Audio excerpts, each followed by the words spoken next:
The English countryside in the 1800s might seem like a perfect place to live. No drama, crime, with plenty of rolling hills and Victorian architecture. But not at night. Once the light disappeared, those same forests became tense and unpredictable. Large private estates stretched for miles, and the animals inside them, deer, pheasant, hare, weren't just wildlife. They were property. Valuable property. And not everyone respected the boundaries. Poaching in Victorian Britain wasn't just a hungry man setting a trap. In many cases, it involved organised groups moving under cover of darkness, sometimes armed, sometimes ready to fight if cornered.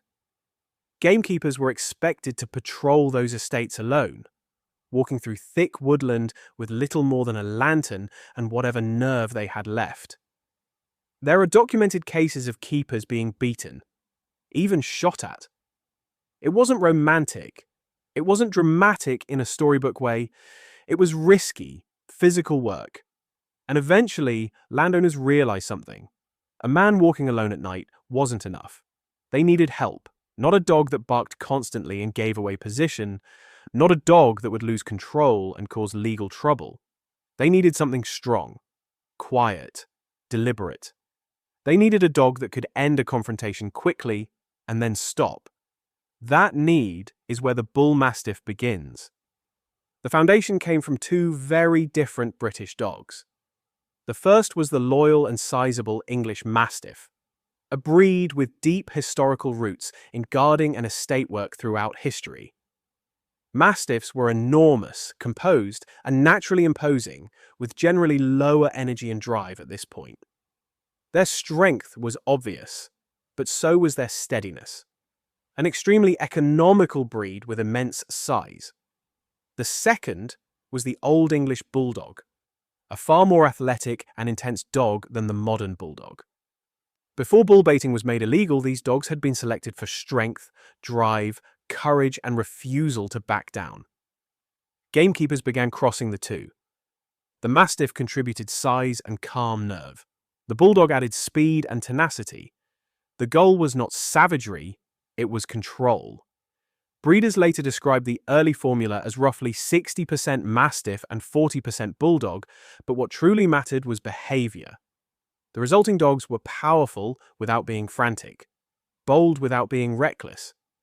They became known informally as Gamekeepers' night dogs.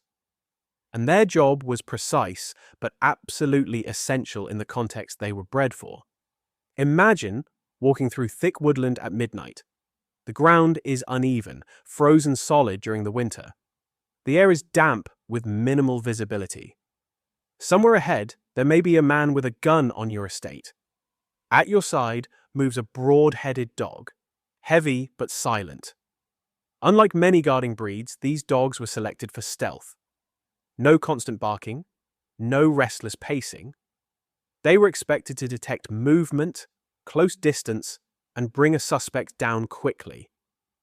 Contemporary accounts from early breeders, including S.E. Moseley, one of the figures involved in refining the breed, describe the ideal dog as one capable of throwing and holding a man without mauling him. That phrase is important, throwing and holding. The dog's weight would be used as leverage. Its strength would immobilize. Its bite, if used, would control rather than shred. The goal was apprehension, not raw bite force. A restrained poacher could be arrested. An injured one created complications. This balance between force and restraint shaped what would eventually become the Bullmastiff's defining character in the 1800s and even today as a family companion. For decades, these dogs were bred quietly by the people who depended on them. They were not show animals. They were not fashion statements. Their value lay in performance. But Britain itself was changing. Industrialization altered rural life. Law enforcement became more organized. The violent clashes that once defined estate protection gradually declined.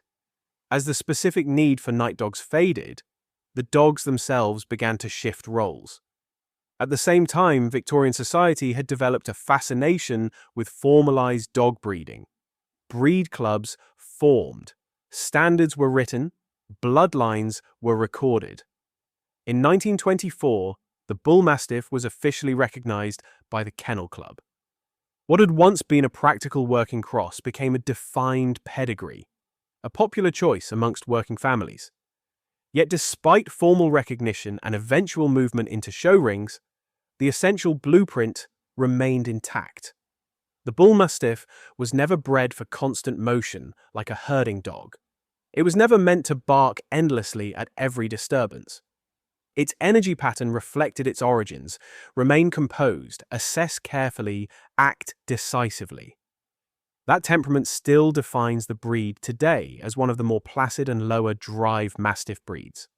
In the modern world, the Bullmastiff no longer patrols vast estates at midnight. It lives in homes, sleeps near sofas, watches over gardens. And yet, the history is still visible. Owners often describe the same traits: calm confidence, quiet observation, a natural instinct to position itself between family and stranger. The breed is not typically hyperactive. It conserves energy. It reacts when necessary. That presence, solid, steady, unhurried, is the echo of those woodland patrols.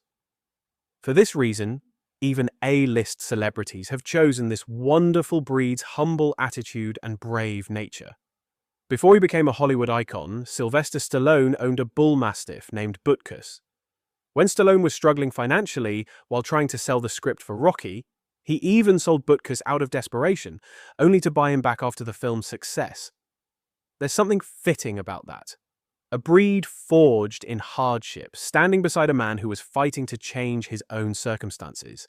Strength without showiness. Loyalty without noise. Power that doesn't need to prove itself constantly. Of course, owning a Bullmastiff today carries responsibility. An adult can exceed 50 kilograms. Early training and socialization are essential. The same strength that once subdued armed trespassers must be guided carefully in modern environments. It can be easy to be fooled by their low energy, easygoing attitude. But these are huge dogs with potentially huge consequences. But when raised correctly, what emerges is not aggression. It is steadiness. It is family loyalty. It is a member of the family. The Bullmastiff was not designed to be chaotic, but to resolve chaos. It is imperative to remember this with a breed that has a working past. Its history is not rooted in myth or exaggeration, but in a specific social reality: the tension between property and poverty in Victorian England. From that conflict came a dog shaped with intention. Not ornamental, intentional. From the dark nights of estate protection to the bright lights of Hollywood, the Bullmastiff has traveled far from its origins, which is not coincidence. Yet in its broad frame, in its measured gaze, in the way it simply stands watch without fuss, the past is still there, as if they never left the Victorian estates. A guardian then and now. If you enjoyed this video, make sure to like and subscribe and suggest any ideas for future videos on your favorite dogs.